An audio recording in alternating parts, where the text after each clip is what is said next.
up, guys? Welcome back to Vibe Nation, and today we're here to watch another video. If I seem a little bit quieter than usual, not that you guys could hear my deep voice anyway, it is 2 a.m. in the morning, and I am now getting to this because it seems only fitting for this type of video I'm about to watch. It is a request video by Zigzer the Lit God, and he has requested me to watch 3 creepy true horror stories by Mr. Nightmare. If you guys like creepypastas and horror story readings, then be sure to check him out. The links will be down in the description down below for anybody who wants to watch any more of Mr. Nightmare's videos. And I've been messaging back and forth with Zigzer, and you know, the guy's a pretty cool dude. He likes creepy, and he also likes Dragon Ball. So also be sure to check out future videos for SSJ 9K. Be sure to watch out for those. So let's get this going in 3, 2, 1.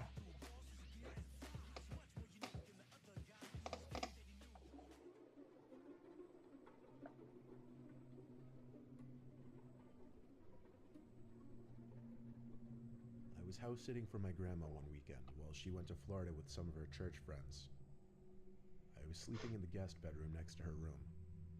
The guest bedroom always had 2 twin beds inside of it that my brother and I would sleep in when we had sleepovers at her house. I took the bed next to the window, but before getting into bed, I checked all the doors making sure they were locked. When I did get into bed, it was early, and I didn't actually go to sleep for a while. There wasn't much to do at my grandma's house.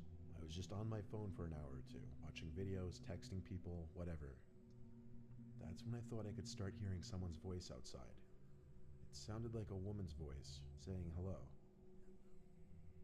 I left the bedroom and inched my way closer to the front door, moving slow because I was trying to listen.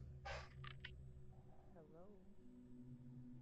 It was a woman's voice, just going hello like every 10 seconds.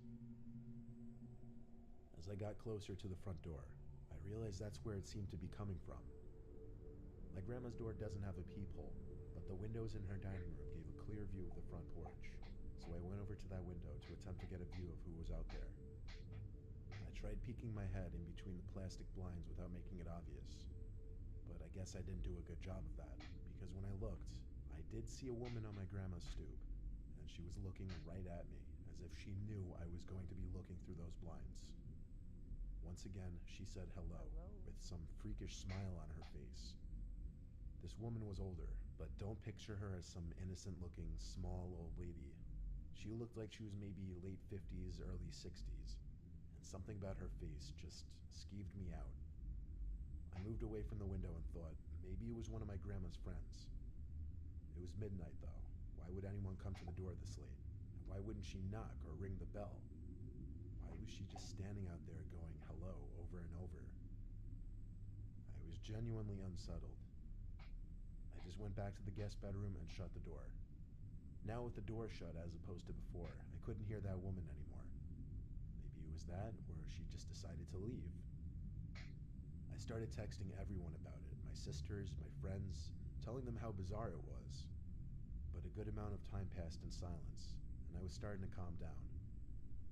My sisters were telling me to call Grandma, but there was a 0% chance she was awake, and she barely ever even checked her cell phone anyway. Just like that, something broke the silence. A banging at the window. Not a knocking or tapping, banging. I felt that fierce pain in my chest area as my body entered that fight or flight mode. Shortly after the banging stopped, I heard that familiar voice say hello. With that boost of adrenaline, I guess I had the extra confidence to grab the blinds and push it up. There I was, face to face with this horrifying older lady, with only a thin layer of glass between us. I screamed at her smiling, gross face, "I'm calling the cops." I pulled the blind back down and ran back outside to the living room. I looked around the house, then ran upstairs to box myself into the upstairs guest bedroom. I didn't want to actually call the cops. I I don't know why. I don't understand why. I mean, I get it. There's somebody outside that's a threat to you, and you're going to do what you can to protect yourself.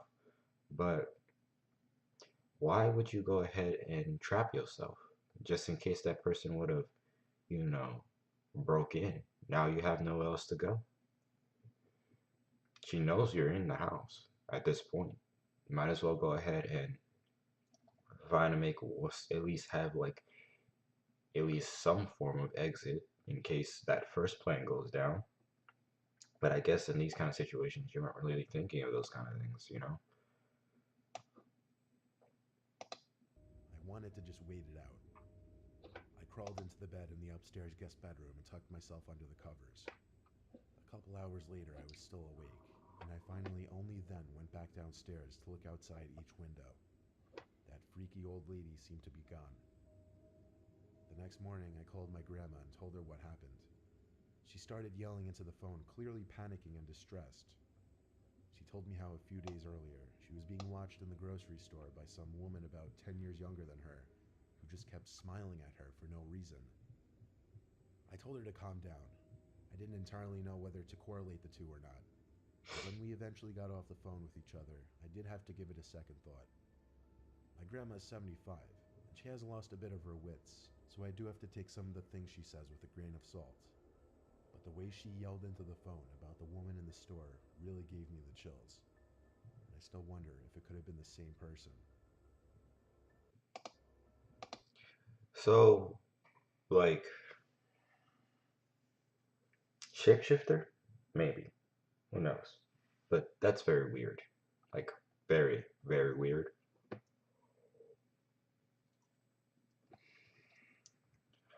I don't know, man. Like, that is very creepy.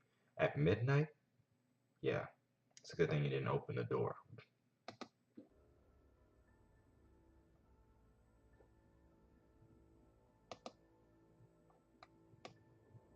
My name is Nicholas. I'm currently a freshman at Syracuse University, which doesn't exactly sit in the safest area.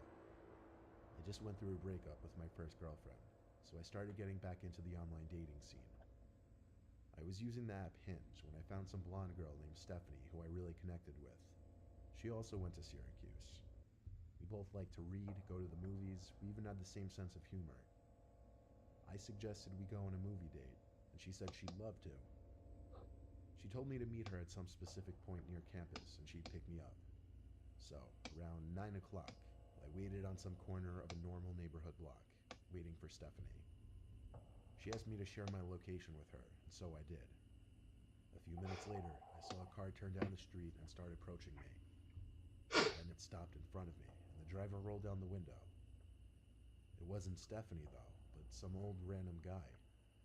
He asked what I was doing alone out here, which was insanely weird, first of all. Then I said I was waiting for someone. He asked if I was waiting for Stephanie, and I said, yeah, how'd you know? He said he was Stephanie's father and told me to hop in so he could give me a ride to her. I took a good look at him, and he looked a little old to be her father, to be honest. I'm no idiot when it comes to sketchy situations, so I said in a firm voice, why didn't you tell me you'd be picking me up? He claimed he didn't trust a random guy meeting up with his daughter and wanted to meet me first. I took another good look at the man and didn't say anything. I simply started walking away in the opposite direction from where his car was facing. He started yelling, hey, hey, sounding surprised that I was just walking away like that. But I've heard way too many kidnapping stories to know where this could potentially go. I heard the guy's car moving, and I turned to make sure he wasn't doing a U-turn to follow me. I breathed a sigh of relief when he drove straight and turned left out of sight. I continued walking down the block towards campus. I got to the corner of the block and was just about to make a turn when I noticed what I was pretty sure to be the same car the man was driving, just parked on the side of the road with the light shut off. I briefly tried looking into the window as I passed, but the glass was tinted. I tried not making it obvious that I was suspicious and continued walking.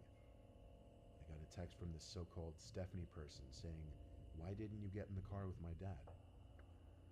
I ignored the text and continued walking. I kept looking back to see if the car would move. When I got to an intersection in the road, I turned right and then full on booked it in the direction of campus. Surprisingly, I wasn't followed. I made it back to campus out of breath and started walking to my dorm building. I felt like I heard footsteps following me though. I thought maybe I was being paranoid, but when I heard a piece of broken glass being kicked by someone's shoe, I knew I was being tailed.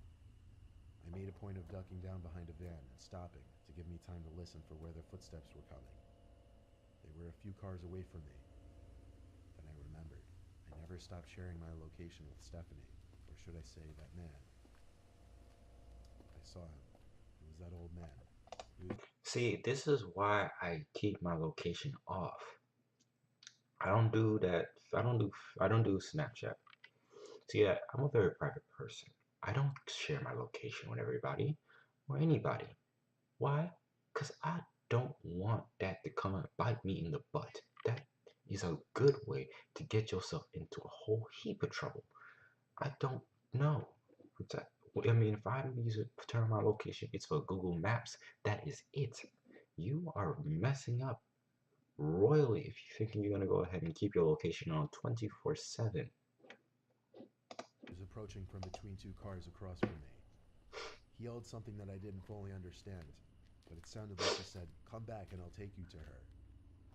He had to be like 60 something. There's no way he would catch me if I sprinted. I lost him easily when I ran and made it back to my dorm room. My roommate wasn't there, so I had no one to talk to about it.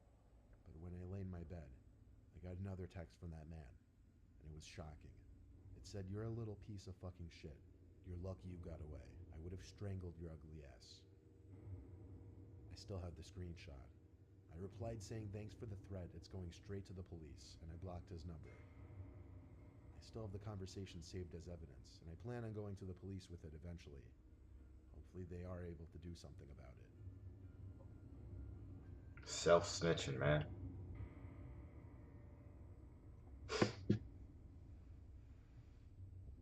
When I was 18, I had a side job as a part-time janitor at my high school over the summer. I would work sometimes days and sometimes nights, anywhere from 9 a.m. to 12 a.m., depending on how much money I needed. Oftentimes I would be left to lock up the building when the older janitors have left. This was a time before the high school had cameras installed in every single hallway. So one night, one of my superiors, Tom, had to leave early, meaning I'd be finishing up the rest of my shift alone, and I'd be locking up for the night. He told me to text him if I need anything, as he always did, and then he left.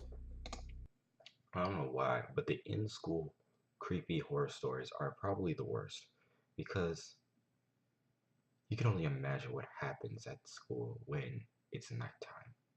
A lot of things happen at nighttime.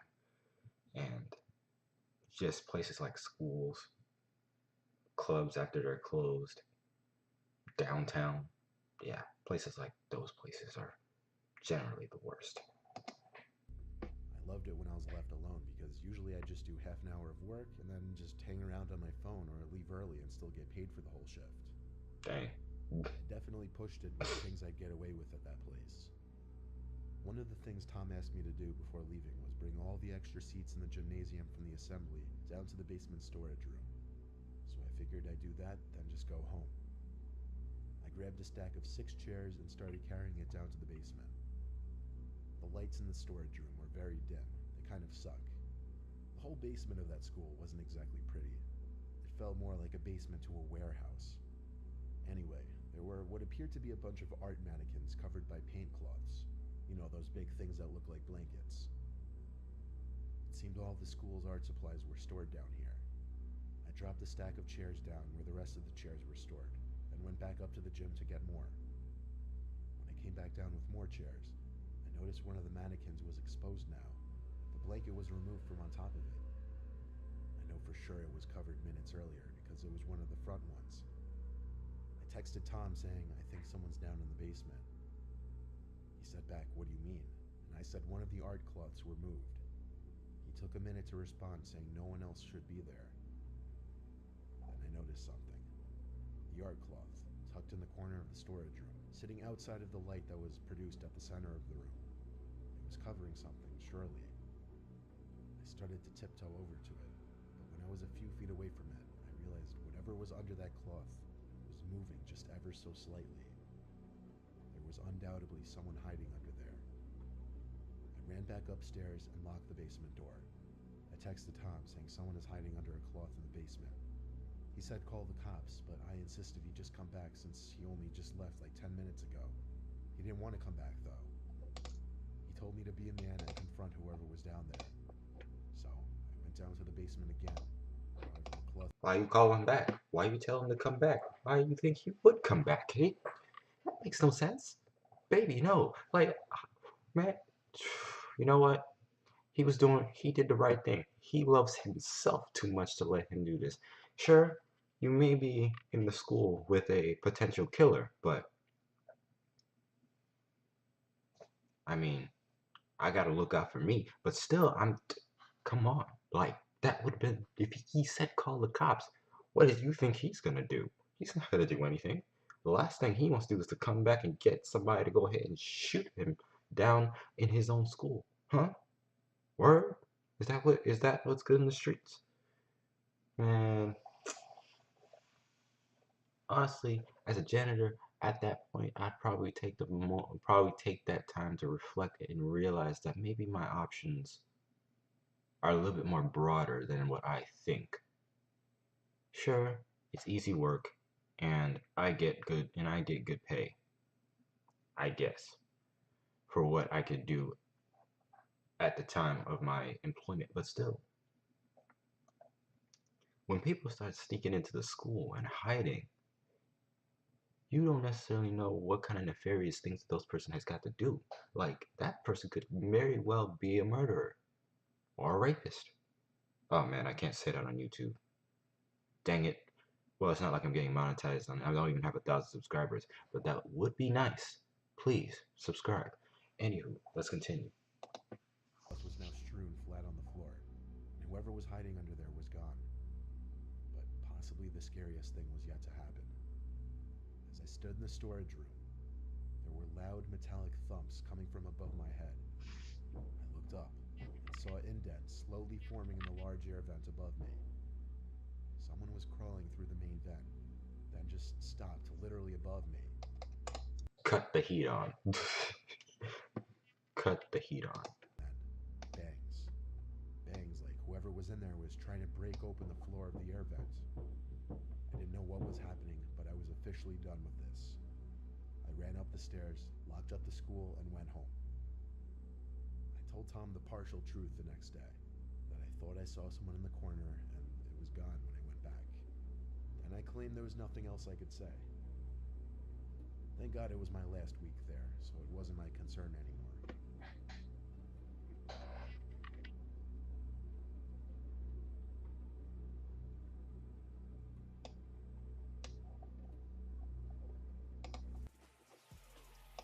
Yep.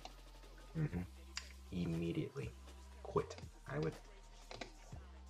my last week there. Oh man, I'd have quit yesterday. Man, I'm just saying, what you gonna tell him to come back for? What did you expected him to say? Oh, there's somebody. It's like, dude, there's somebody there's somebody in the basement, man, underneath it. I was like, he said, call the cops. It's like, come back, please. You only left about 10 minutes, so I need help with this. It's like, no, I'm not coming back. After you just told me that, I'm not coming back. Why do you think I would come back? To die? Like, I would have told him that. Why would you think I would come back to die? If anything, just lock the school up and wait till the cops come. That's just an easy solution. I wouldn't have wasted time. Leave the school. Go outside the school. He's not going anywhere. But at least he shouldn't have if you locked the basement. But I guess he found a way out. All I'm just saying is that was just a very easy solution. Anywho, thank you guys for watching. It's been Vibe Nation, and I will see you guys later. I believe that I will upload this tomorrow. Well, since it's 2 a.m., I'm guessing it is Saturday. I will upload this later tonight. The night coming. You know what I mean. Anywho, I will see you guys later. Peace.